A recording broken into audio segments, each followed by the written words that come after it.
Hey, it's Chronologically Gaming, the only channel that's perpetually retro because we're playing every video game in order of release. That's crazy, playing every video game? Yes, we really are playing every video game. We last left off in December of 1980, and the first thing we need to do before moving on to our next game is go back.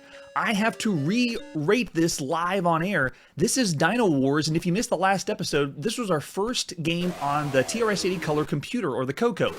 And I actually didn't understand the full concept of the game because when we do these games one by one live, not every time I'm going to get everything correct. Now, when I first played Dino Wars, I thought it was two dinosaurs fighting, and when I booted up the game was playing, it just looked like dinosaurs walking around, so I didn't really give it much heart. But after getting schooled online, I learned that Dino Wars is a one-on-one fighting game. It is two dinosaurs that are fighting. That is health bars on either side of the 100%, and you can move in and out of the foreground and walk around almost like in a 3D space. So you can actually walk way back to where the mountains are, then move all the way up and have this giant sprite on the screen. The sprites scale on the screen. Now, it doesn't have a lot of fighting mechanics, like Primal Rage. You only have 2 attacks. But the idea that someone made this for a home computer and you could play it on the home computer, we are raising it up to 4 stars. Definitely for Dino Wars. So re-rating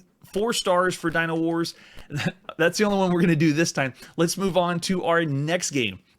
After Dino Wars, another one that we almost breezed over, but we slipped it in just in the nick of time, is Zork, the Great Underground Empire for the TRS-80. So we went from the color computer to the normal black and white TRS-80. All right, so let's see what the artwork looks like for Zork. Yes, the original Zork. Notice how it's saying on the top left for the TRS-80 and Model 3 basic TRS-80.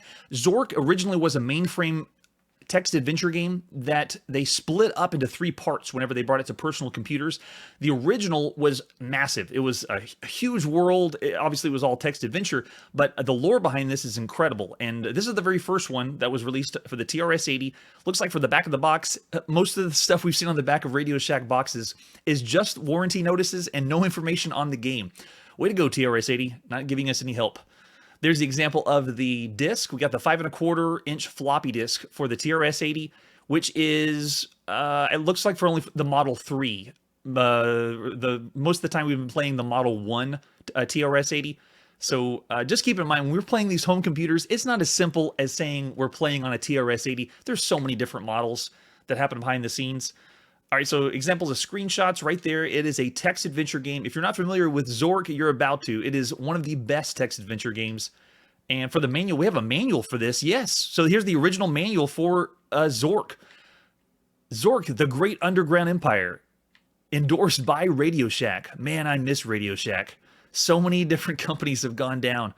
All right, so table of contents, introduction, what you need to know, the Zork diskette, backing up Zork, loading Zork. So the original game on mainframe was too large for computers to translate to the personal space, so they split it up into Zork 1, 2, and 3.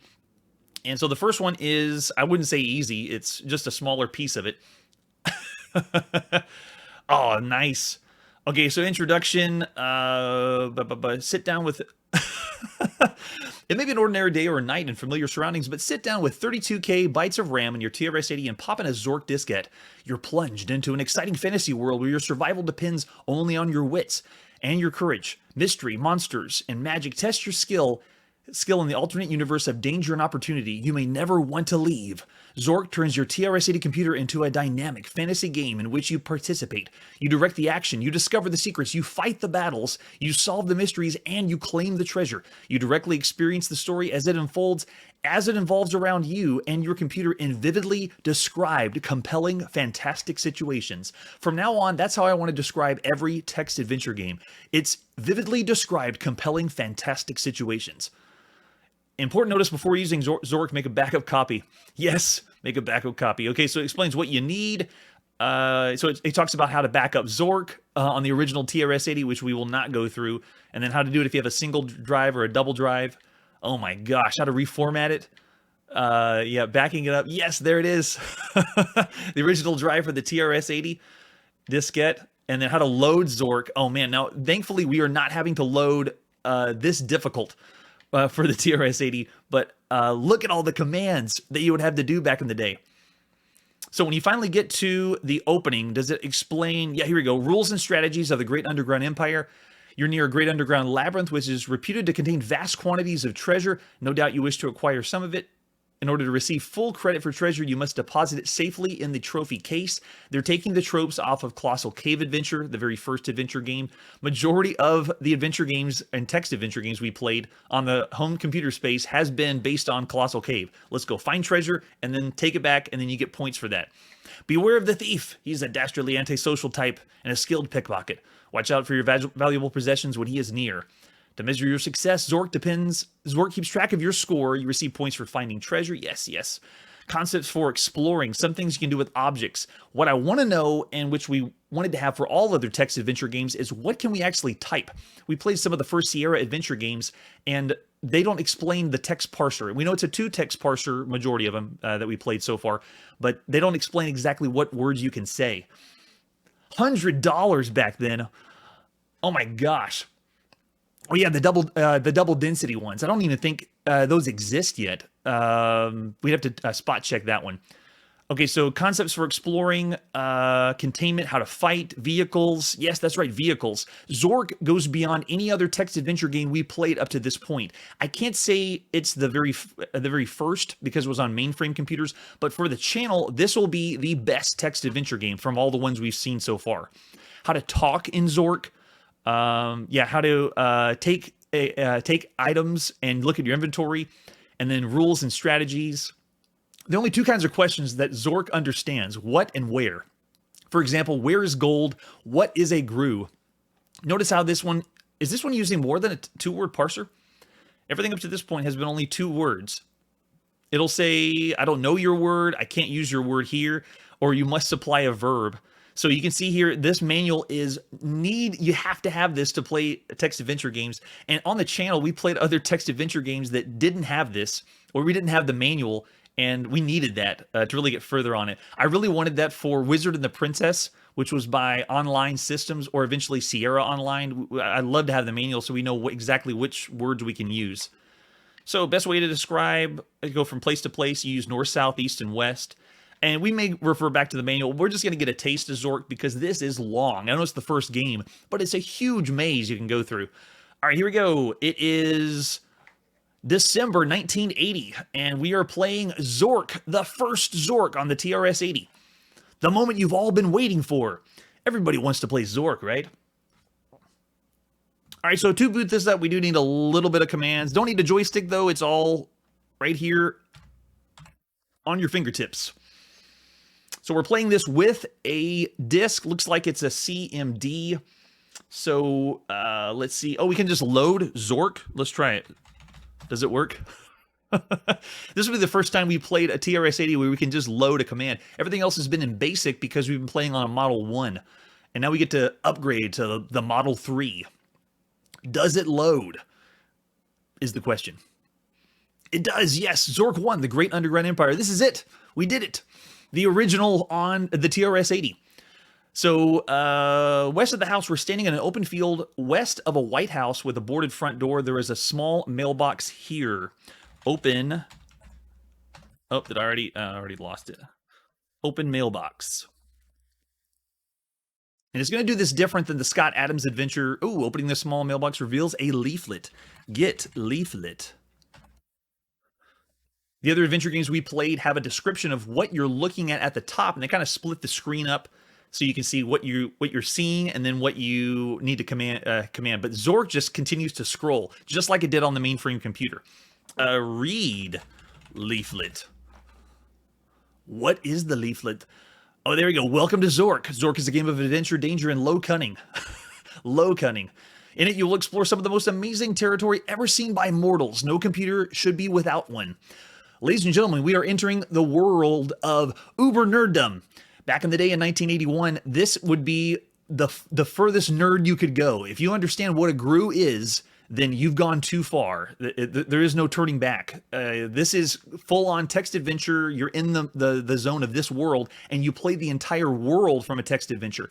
Everything else we've seen up to this point, text adventure-wise, was go to certain places, pick up objects, use them to solve puzzles. But Zork is, you're going to be living in a world that you are in a text adventure world. So there's fighting, moving. It even gets to complexities like a day and night cycle, and a world economy, and all kinds of things like that. The first game's a little more simpler. It's just taking off of Colossal Cave Adventure, but welcome to the ultimate text adventure game. All right, so after we read that, let's go north. Does it let us go? So north of the house, we're facing the north side of the White House. There's no door here. All the windows are boarded up. To the north, a narrow path winds through the trees. So let's go through the winding path. And notice all I got to do is type north. Zork is one of the first. I just saw the chat. Yes, I endorse and want everyone that's in the chat, please send as many crazy things for me to type, because back in the day when I played text adventure games, I loved to try and see what the game would understand. And I even imagined designing a text adventure game where you could do anything, type anything, and the game would respond, because that was the funnest part, when you actually type something and the game understood you. So this has a better description, I would say, of all the other text adventure games so far. And it also begins where we have to start drawing maps. I am not drawing a map live in front of us because we're just getting a taste of this. But we're now on the forest path. This is the path winding through a dimly lit forest. The path heads north-south here. One particular large tree with some low branches stands at the edge of the path. Get branch. Can I get the branch? What a concept. I guess that means I didn't get the branch. So any low, let's go north-south. So we'll go north. Clearing. You're in a clearing with a forest surrounding you on all sides. A path leads south. On the ground is a pile of leaves. Eat leaves. I don't know the word leaved. Eat leaves. I don't think that the pile of leaves would agree with you. Oh man, this is the most advanced text adventure so far. No offense to online systems, because they were including graphics, but they had to have specific commands, and Zork has so many more that it understands. Okay, so what about move leaves? Done. In disturbing the pile of leaves, a grating is revealed. Open grating. Now, the grating is locked. Well, of course it is. You got to find a key for it. This is the first time I've ever played Zork, so I'm just messing around to see what I can do. Let's go ahead and move north again. The forest becomes impenetrable to the north. Okay, well, we'll go south. It looks like we just had the forest path, so we'll go south again. And as you're playing, you notice how it's not giving you another description. Can I look now that I'm at north of the house? Yes, so it repeats what it says. And other adventure games, they wanted to simplify this so you didn't have to have your memory of where you are based on the map you draw, where they put the top exactly what you see again, or where you are again, and then have the command. But this one, you notice we moved south, it just said north of house, and that's it. I had to say look to tell us what's up. Okay, so the south windows are all boarded. Move boards. You can't move the board. Open board. You must tell me how to do that to a board. How to open a board. Yeah, that's true. I guess we can't open a board. Wait, can we go west? West of the house, there's a small mailbox. Okay, let's go east. Let's go back. The door's boarded. You can't move past the boards. Can we go east again? No. Can we go west again? In all directions, east appears to be sunlight. Let's go. Wait, east is where the doors are boarded up. Oh, east is the forest path now. Okay, so we go east again. Large trees are all around. Let's go east again. Still in the forest. The forest thins out, revealing impassable mountains. Can we keep going? The mountains are impassable. And as you're playing, you're drawing the map of what's next and where to go. We want to be able to get that grate open, so obviously you find a key to open the grate or pry open the grate, and there's also items in inventory. So the game starts off very simple. We are not going to go as far, but Zork is much bigger and better than any of the other games we played in the past. Awesome, awesome. So for that one, let's go ahead and give that above average. I'm going to think 4.5 range, because the other adventure games we played had a 2-word parser that only had certain commands they would understand. So I'm going to go and give Zork 4.5 stars. This one is the best text adventure game you could play in 1980, and you could be absorbed in the world. And many people were absorbed in the world of Zork. All right, so after Zork, we got our Zork fill for the night. Oh, we'll see him again, but this is all we'll have for tonight. Moving on to our next game, we last left off with Phoenix in the arcades, and we're now going to go on to our next release. After Phoenix, it is in the home. We're playing the Atari 2600, and this is Skiing. Yes, another release by Activision. Let's take a look at the artwork for Skiing. For use on the video computer system by Atari, the VCS. In fact, at this point, they may still be calling it only the VCS. The 2600 moniker was whenever they started to release the home computers as the 400, 800, and the 5200, which was the next console. All right, so Activision again. Back in the box, you control a little red guy in a ski suit through random slalom events and downhill ski racing. Don't run into those trees. You'll be squashed and lose precious time. So this is the back of, looks like a reconstructed box. And let's see if we get, there we go, cartridge for the Skiing by Activision. Conceived and designed by Bob Whitehead. Yes, go Bob. For enjoyment on your Atari video computer system. One player using left controller only. Not a two-player game. A lot of the games we've seen on Atari were two players. Games 1 through 5 are slalom runs, and 6 through 10 are downhill runs. Like we've seen with all Atari games, you have all these different game modes. Oh, really? So silver, oh, that's right. The silver was first party box. So this is two different ones. This is the Activision, probably the original. I tried to keep, if you notice, it's not the most beautiful, like trimmed up box. I like to keep the ones that look like you would have seen if it was in your hands. But yeah, this is, I guess, the first party one. And then after the cartridge, then we have a few screenshots for us. Let's take a look at the manual. And yes, we got the original manual. Activision skiing instructions. Now you can ski all year long without worrying about tight boots, cold hands, long lift lines, or whether it snows. Skiing by Activision challenges you with a wide variety of slalom and downhill runs, designed for everyone from amateur to pro. Even if you've never been on a pair of skis, you can be a champion skier with Skiing by Activision. That's right, everybody. If you can't play sports, you can do them all in video games.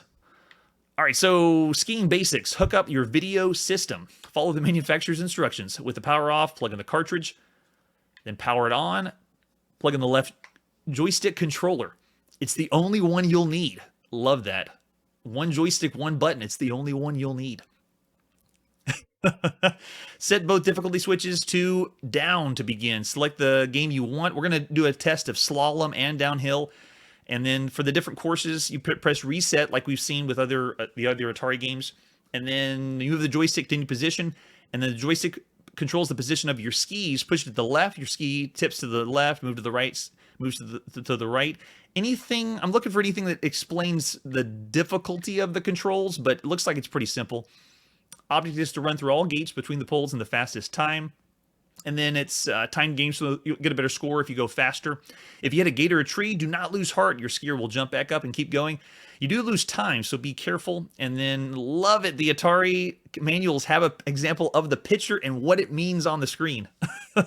This one you can kind of tell, but there's some Atari games where you have no idea what is on the screen. It's just a mass of pixels. The red button on your joystick is not used for slalom racing. It can be used instead of the game reset switch to reset your skier at the top of the course. Don't push it unless you want to start over. Oh, nice. They're making the controls very easy. And then red button is used for the right difficulty switch is up or A. So if you, on the console, you can change the difficulty switch, and that'll change what the red button does. That's pretty cool. So about the left difficulty switch, it changes depending on what position you're in. You can get interesting and creative variations on the normal ski run by changing the difficulty. All right, so we had someone mention, Activision did this where they had badges you could earn if you mailed in your score or what you got at a certain point, and then Activision would mail you back a physical badge that you could proudly display and tell everyone exactly how much video games you've been playing. And I wonder if skiing has one of those too. All right, so gives you some examples. There he is, Bob Whitehead, known for his fast action, excitement-packed video games. He also designed Boxing by Activision, which we haven't seen yet on the channel because I wasn't able to find a conclusive date for when in 1980 boxing came out, but we will see it. It'll just show up where we play all the games that were released sometime in 1980. It does have a patch. That's awesome. So there you go, 8 different skiing positions, and we won't go through the whole thing that Bob Whitehead was reading, but thank you, Bob. Well done. All right, so for different versions, we have European versions and a pirated version. We're going to play the original Activision release. It is December 1980, and this is Skiing by Activision for the Atari 2600. So first thing we do is pick what game mode. We're going to start on game 1 and then hit reset. And then it starts off, yes, all we got to do is move our skis left and right through the flags. And it controls exactly as you'd expect. And it's smooth scrolling. It looks like, is that a pit or a hole? I want to see if that happens. No, nothing happens if you move over it. It's just for decoration. Can I go down with the joystick and move faster?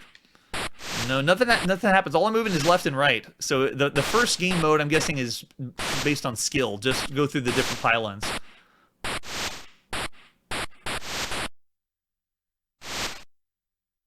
Oh, that's true. There's not a Horizon signature on it. We did it! The first game mode is complete. And then you put your time in, and maybe I won a badge for it. Maybe I didn't. I don't know. All right, so let's check out one of the other modes. Here we go. This one is free to ski. Oh, yeah, it's just going to go faster.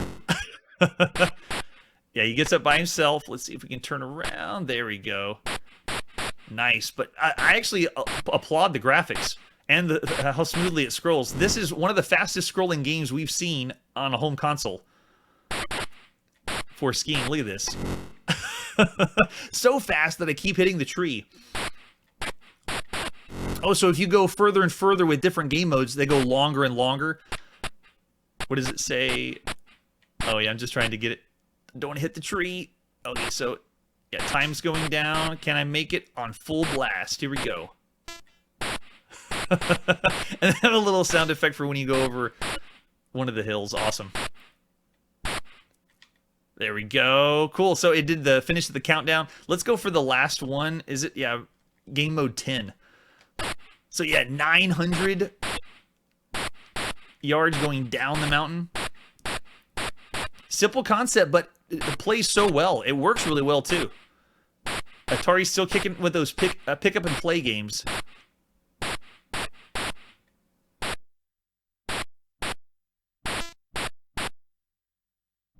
All right, I'm going for the badge this time. I'm not going to play the whole thing. It's going to take a long, a nice James Bond reference there.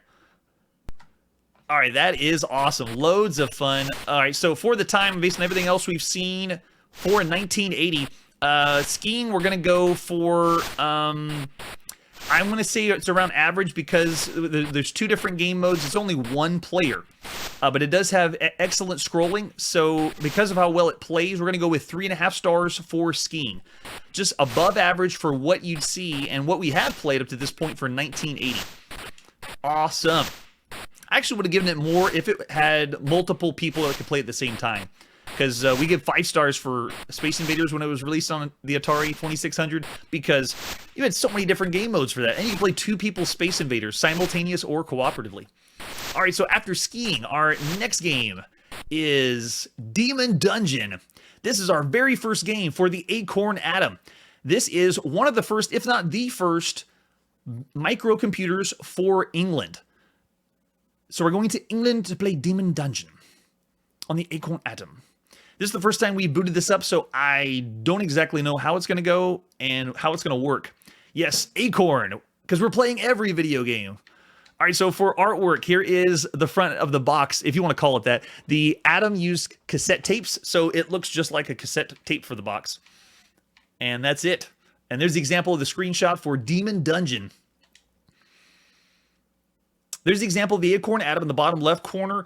It is by a company called Acorn, and before they did this, they were with the Sinclair company and the Olivetti company making kits that people could build in Europe, mainly UK, but in Europe as well, that people could build their own computers. And this is one of their first releases of a system built by itself that you could play.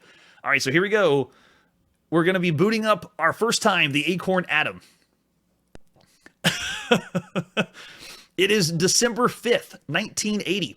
So the emulator we have for this one only runs, depending on if you want to run cassettes fast, because I have another emulator, but the thing goes so slow that we'd be waiting 10 minutes for the Acorn Atom to load. So just keep in mind, any cassette tapes that you wanted to load back in the day, you got to give it 1 minute at least to load. At least. Sometimes it could be 5 or 10 minutes for the game to load. All right, so to get this to run, we have to first go to the cassette and load the cassette. So I want to go to tape and see what's on our tape. Tape. Load the cassette tape. And I have to load it from my own computer from the simulator. So you're seeing behind the scenes of where all the games are located. And because of how difficult this emulator is to play, I want there. That's the one. And then we have to know what's on the tape, so you have to pull up the tape catalog to know exactly what it is. And there it is. Demon Dungeon. So to play Demon Dungeon, what kind of tape was that? It was... Okay, beautiful. All right, so to load, we load. And going to here.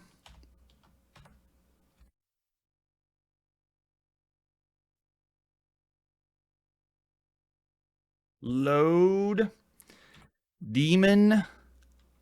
Oh, that's right. Another thing too. The Acorn Atom's keyboard was a keyboard that didn't read both presses of the key. So when we're emulating this, it doesn't read an in and out of the key. It is only reading one direction. So whenever you type, you actually have to type slowly. Slowly to make it run. All right, here we go. After we load, then it's going to play our virtual tape, the cassette tape. Yeah, now would be the time we'd be playing skiing while we wait for the tape to load. All right, so after that, yes, and we get some classic tape loading sounds. So anyone that had the Acorn Atom, if you remember that screeching sound, hopefully you get some nostalgia from that.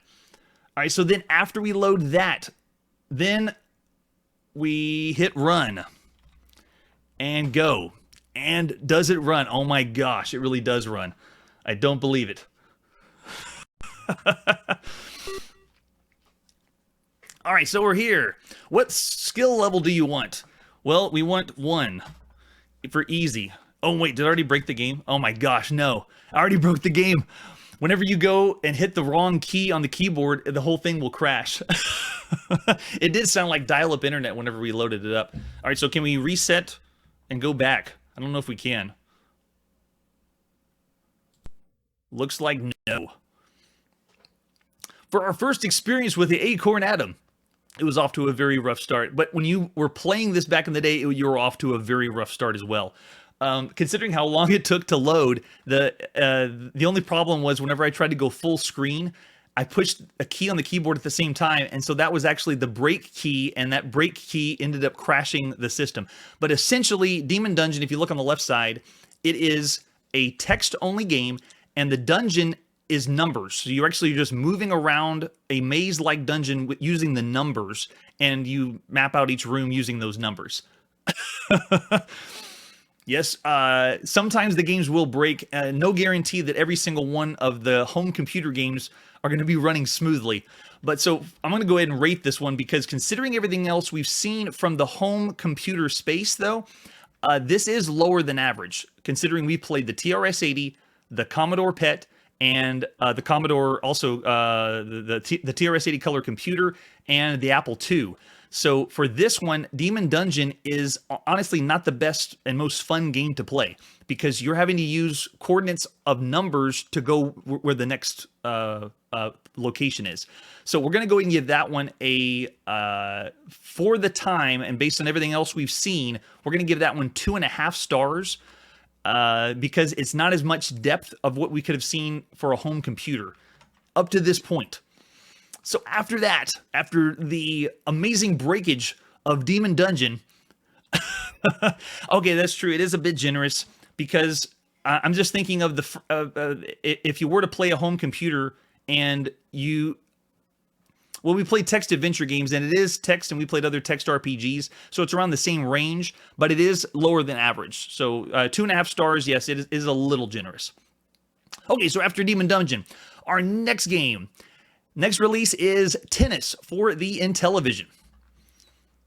What will happen with Tennis? Well, I know we can't break it because it's not a home computer. Let's take a look at the artwork for Tennis. Here it is by Intellivision. Man, they look awesome.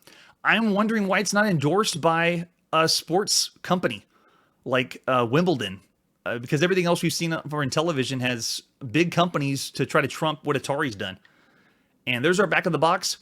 You're at center court. It's your concentration, judgment, and reflexes in a fast-paced match competition. Lifelike animated tennis players do the running for you on a regular tennis court designed to scale. You and your opponent put them through the paces. Serve and rally, double fault, and let service too. Traditional scoring plus tiebreakers, game, set, and match, top seeding, singles action. Yeah, loving the art on that.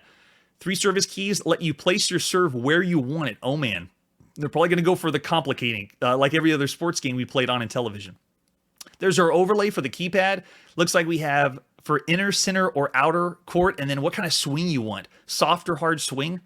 Wow, yeah, this is going to be like the other sports games on Intellivision. Probably has a learning curve, but a lot more depth than anything else we've seen. There's the example of the screenshot from the side view. That's interesting. All right, so let's check out the manual for the Tennis by Intellivision.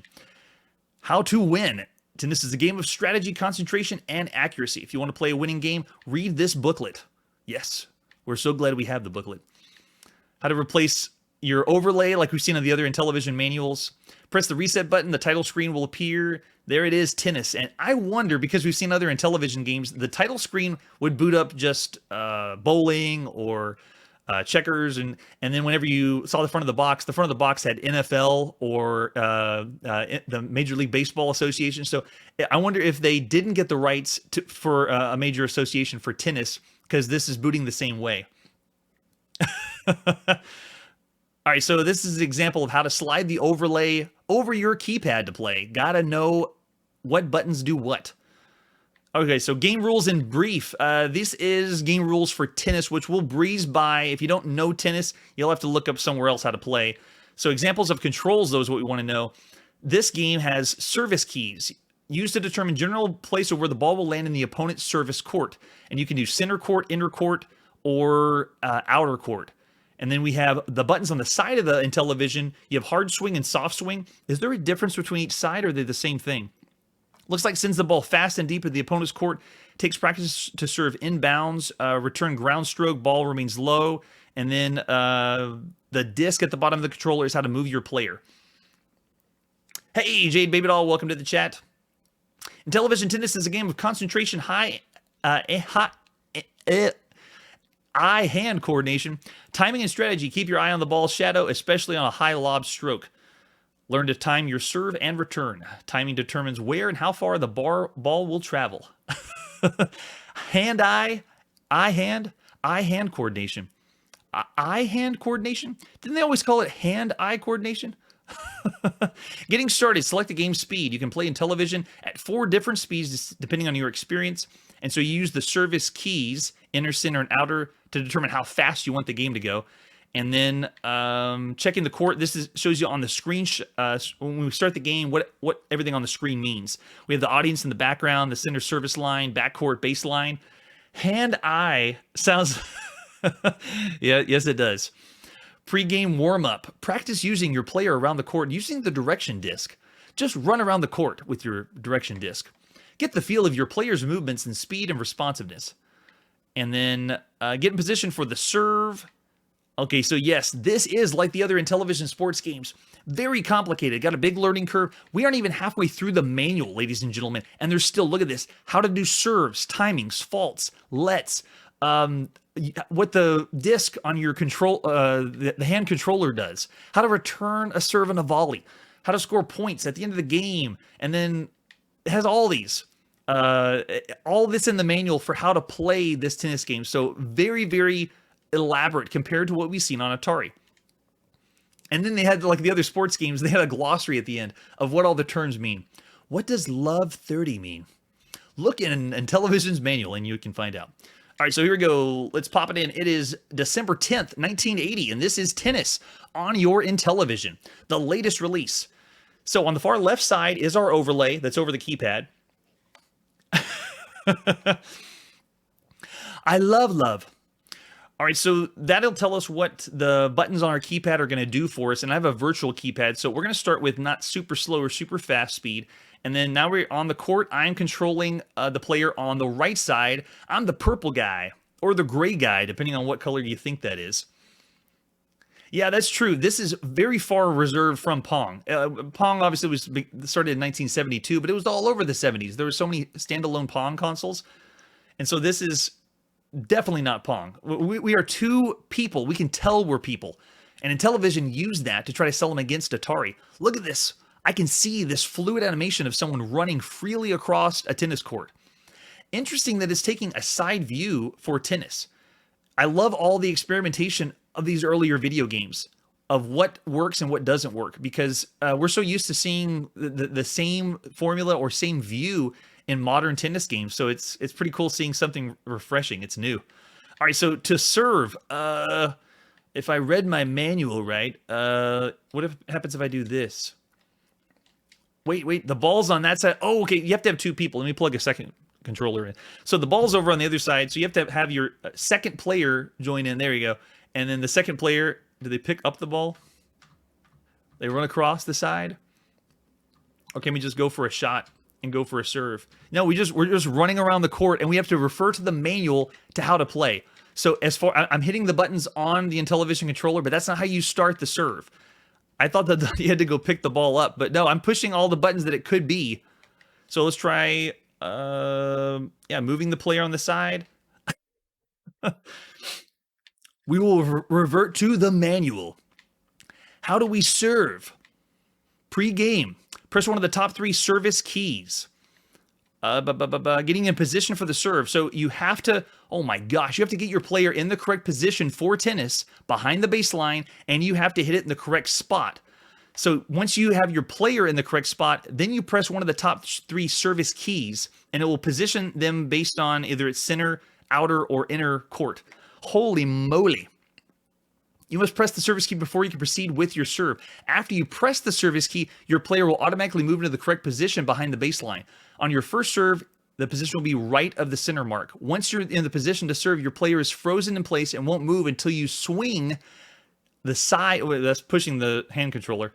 And then you press a service key. Oh my gosh. So you have to not only get in the position for it, but here, let's just see what happens if, is it me, or it's got to be the person on the left, right? Okay, so it's got to be getting a position to serve, and then push the action key with the, oh my gosh, yeah, you have to simultaneously push the serve key on how hard or soft you want to hit it, and then where on the court you want to hit it at the same time, which I don't even think we can emulate, because we can't do both at the same time. I have to use the virtual keypad and then the side one to do the serve. Wow. Okay, so this obviously would take even more time to get used to actually start a tennis match for the Intellivision. I won't go through all the phases, because then we'd have to revert back to the manual, and that would take quite some time. So we'll stop there. And if you notice that we played the games on the Intellivision, and the video snapshot that plays in the background, whoever was filming the video snapshot is dealing with the same thing. Look, they're just running around with a player, and they're not even playing the tennis game either. Okay, so this obviously is going to be above average for everything we've seen at the time. It is extremely difficult. So it has a learning curve, but there's so much more that you can do with the game. So we're going to go ahead and give tennis, I'm going to do 3.5 stars above average for what we've seen. And because of that, I am going to go back to Demon Dungeon. I know we're dealing with a home console versus a computer, but we're going to go a little bit lower and just do 2 stars for Demon Dungeon. Got to switch it up considering the other home computers and tennis. Okay, so we are done with Intellivision tennis. Moving on to our next game. Oh, nice. So here we go. The console wars. Atari had skiing, and now Intellivision had skiing. And this is right at the holiday season of 1980. Christmas is coming. What are you going to buy, Intellivision or Atari? And this is the U.S. ski team skiing. Not just skiing. This is endorsed by the U.S. ski team. All right, so here we go for artwork. I agree. The complexity of their games is amazing. But it's honestly, I think it was Space Invaders that really helped cement Atari into being the champion. Because so many people wanted to play Space Invaders at home, so they bought the Atari. And that's what pushed them over the top. One of the reasons. All right, so Intellivision skiing, alpine ski competition. Pick your course and choose the slope. The race is on. Maneuver through the gates, jump the moguls, and watch out for trees. Speed through the downhill runs, edge through precision slalom turns, go flat out to the finish line. This is really interesting seeing a back-to-back. We had a few episodes back where Atari and Intellivision were battling out again with the same game, but done differently at the same time. So here we go. This is skiing, Atari versus Intellivision. And there's the example of the overlay. I hope we're not using all 9 buttons for skiing. If you remember, Atari was just one, they said plug in one controller, that's all you need. Don't even use the red button. Just use the joystick and move left and right. And that's it. That's all the Atari one had. So if we're using all 9 buttons for this, it's going to be another complicated affair. Oh, I agree. Yeah, the disc controller did not work. That joystick, man, made you feel like you were playing the arcade. A lot more fun. All right, so U.S. ski team skiing. They got the endorsement. I don't know what happened with tennis. I wonder why they lost it. All right, so for the manual, is this a real manual? It is not. This is the back of the cartridge instructions. So this is not the full manual for skiing, which I'm a little worried now because we need those manuals for Intellivision. So yeah, this looks like the slip that came in with the overlay. So they didn't have any instructions about how to play the game. No help there. All right, let's pop it in. It is December 10th, 1980, and we're playing U.S. ski team skiing for the Intellivision. All right, so to start the game, let's try 1.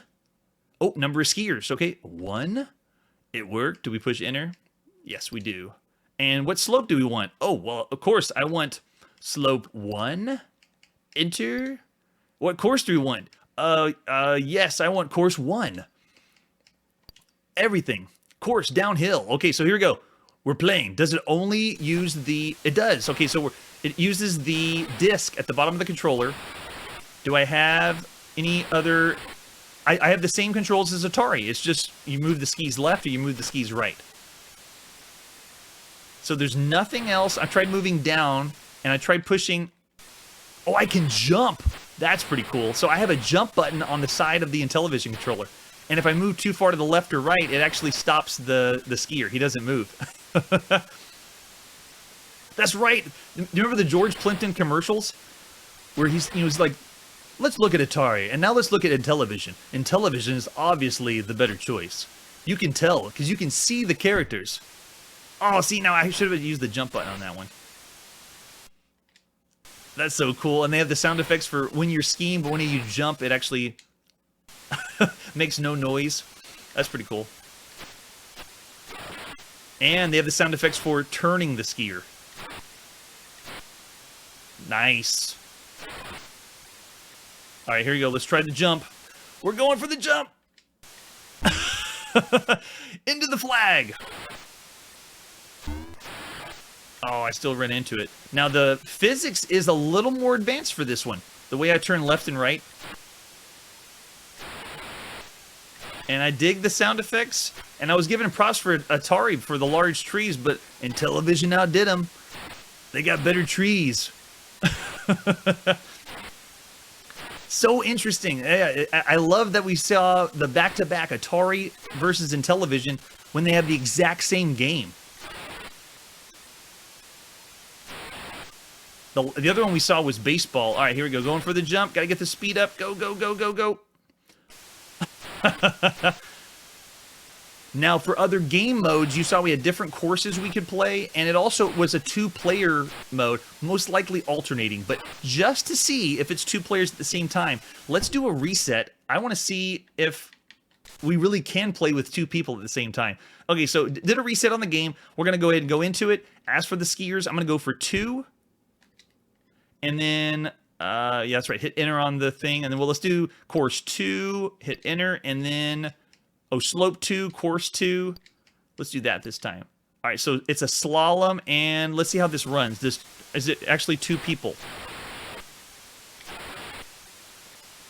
It is not. It's alternating. Okay, so I wanted to see if it was 2 people simultaneous on the screen, because that would be the kicker. That's pretty good. All right, so for the time, I actually could go to the same 3 stars because, I mean, half a point's a big jump. It is better, I would say, than the Atari one we had just played. But to bump it up 3.5 is kind of big.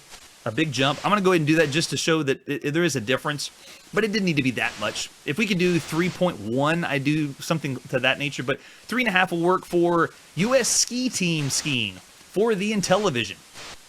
Intellivision, that's the smarter choice. All right, so moving on to our next game. Oh, wow. So we went from one very old, obscure UK home computer to another. This is another micro called the Sinclair ZX80, and this is 1K Space Invaders for the ZX80. So this is another micro, and let's see, we don't have any artwork for this. We're just going to go for it. And this is another case. Does it run? Will chronologically gaming destroy it? Let's find out. Does it run? No, it does not. I don't even think the original does boot up. Let me double check. Does the ZX80 even go? No, it does not. Sadly, the ZX80 has been lost to time. I made this kind of as a placeholder to let you know there was the Acorn Atom that was released in Europe, and now we have the ZX80 released in Europe. I'm just going to say UK because it was mostly the UK that had this. And we're not going to be able to play the ZX80, but yes, this existed. It's essentially just like Space Invaders. I'm going to go and give it a 0 since we couldn't check it out. But even if we did, the ZX80 was ASCII characters only, which means text only. So you're probably an @ symbol that's shooting the letter A or something to that nature. That would be Space Invaders for your ZX80. So sad we lost it to time. If anyone does know how to emulate or play the ZX80 now, please let me know. But this is one of those systems that is sadly not going to be able to be played. All right, so moving on to our next game. After that one, we are now done with all the releases for 1980 that I could pin down an actual release date. We're now going to go through every single game in 1980 that was released at some point in 1980. We couldn't pin down an actual date, and we're going to go through them in alphabetical order. So this is every other game from 1980 that was released. And we're now on the Apple II, and this is ABM. What is ABM? Do we have any artwork for ABM? Oh, ABM is obviously anti-ballistic missile game by Muse Software. Love those guys. It's for the Apple II or the Apple II Plus. 32K. Save the East Coast from the US from nuclear attack. As long as a single city is intact, you are still in the game, but the enemy will throw more and more missiles at you as time passes. And more of them will be MIRVs, missiles that throw off nuclear warheads in flight, but hit cities from away at their targets. Oh man, scary. So if you start the ABM game running and you don't touch any key, the game will automatically go through a play cycle without blast noises so you can see how the game's played and demonstrate it to others. Pressing a key at any time in demo mode will be able to see after that. Let's see. Oh, we can play this with paddles or with a joystick. That's cool. Thank you, ABM. Back of the box. Do we have a manual? We do not. All right, here we go. Video games aren't video games unless there's nuclear explosions. Here we go. It is 1980, released sometime in 1980. This is ABM for the Apple II. All right, it boots. After playing obscure games from the microcomputer games from the UK, I'm so glad our Apple II boots up. All right, so controls. I don't know what 1, 2, or 3 means. We'll push 1 and see what happens. One of them might be a paddle. One of them might be a joystick. One of them might be a keyboard. I'm not sure. Well, we did see one screen, but does it go faster than that? Whoa, it's giant ABM.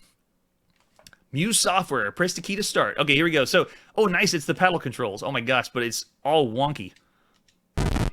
ABM is Missile Command. Cool. It's a home computer of Missile Command. Oh my gosh, though, my paddle controls are terrible. It's like jerking all over the place. Can I use it a different way? Does it even work?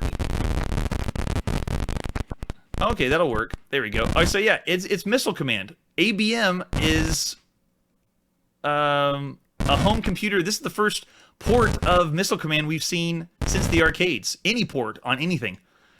And who knew it was on the Apple II? What? That is way too sensitive, though. Come on. There we go. It seemed like one of the explosions did not work correctly. Okay, that's pretty cool. And for Apple II, this is awesome. Especially since you can control it different ways. Joystick, trackball, or the other one. That's awesome. Alright, so I dig it. That's pretty fun.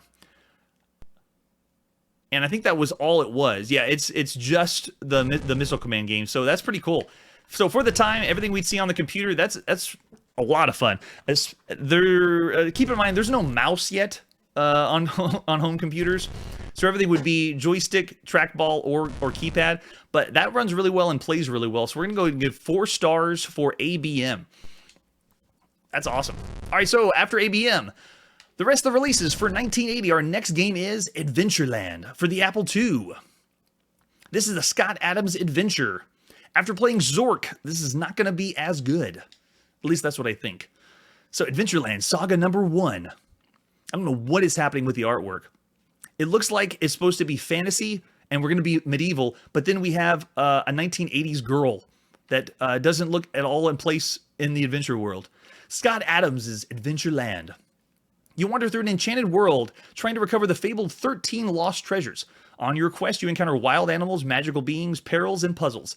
But can you rescue the monstrous blue ox from the quicksand? Can you find your way out of the terrible maze of pits? Set off in search of adventure in this introductory level expedition into Adventureland, the classic microcomputer adventure. Microcomputer was a term they used mostly in Europe, and so I wonder if this is a European box. In the box, this box actually says 1981, like it was a later release. We want to play the Apple II version. So there we go. This is a cassette tape. Creative Computing Software made this one. We don't know what will happen. All right, so yes, text adventure game. What other versions do we have? Okay, so just different ones. Let's see if it runs. It is 1980. Released at some point in 1980, this is Adventureland for the Apple II, the first of Scott Adams' adventure.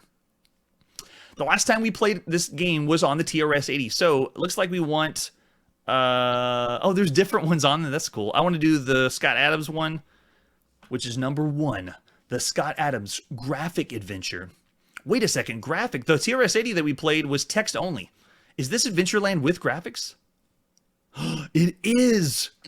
We have a picture like the the Online Systems game. Sierra doesn't exist yet. Hi there, this is an open letter to all the software users. If you wish to skip it, just hit Z, else hit return.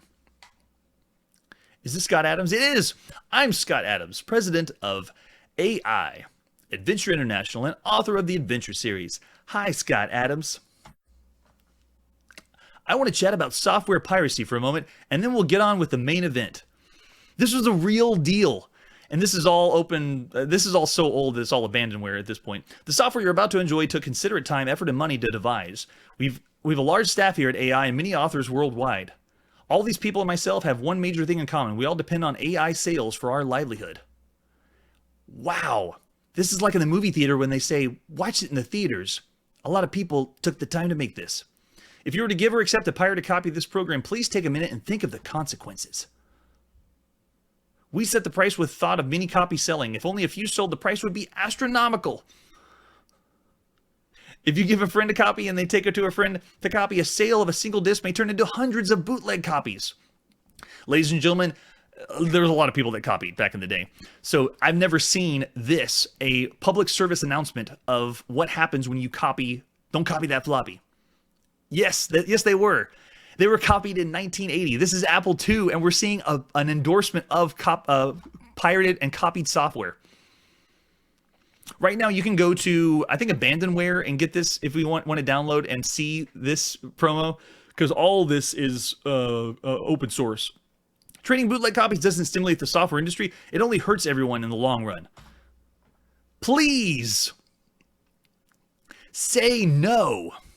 Next time you're asked to copy a copyrighted program. They have an American flag. Oh my gosh. Tell them you respect the efforts of free individuals in a free society to make an honest living. Tell them where to buy their copy. Sorry to run on so much, but I really wanted to let you know my views on what I consider a serious problem facing our new fledgling industry. New fledgling industry. That's a good point. It's like Scott Adams is standing up for video game people everywhere. And then we have a please wait screen with Scott Adams right there. Sorry, after we played Zork, now I'm going to make more fun of Scott Adams after seeing this. Scott Adams, you quirky guy. What am I waiting for? Am I pushing enter? Come on, Scott Adams, it's a text adventure game. Don't make me fast forward you. Okay, so the following key entries are allowed in the saga. You can turn on and off lowercase, activate Votrak's voice.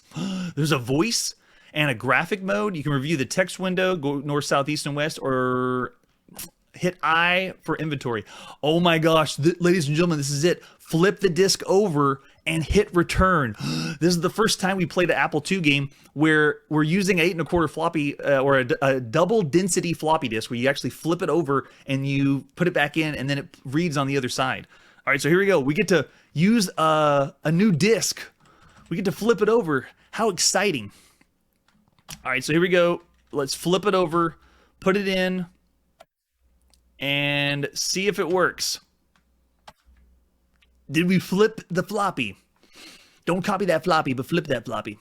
Yes, it worked. We flipped our first disc ever on Chronologically Gaming. Everything up to this point has been single-sided, and it has been using cassette tapes or obviously cartridges, but that's the first time we ever had to flip a disc on Chronologically Gaming.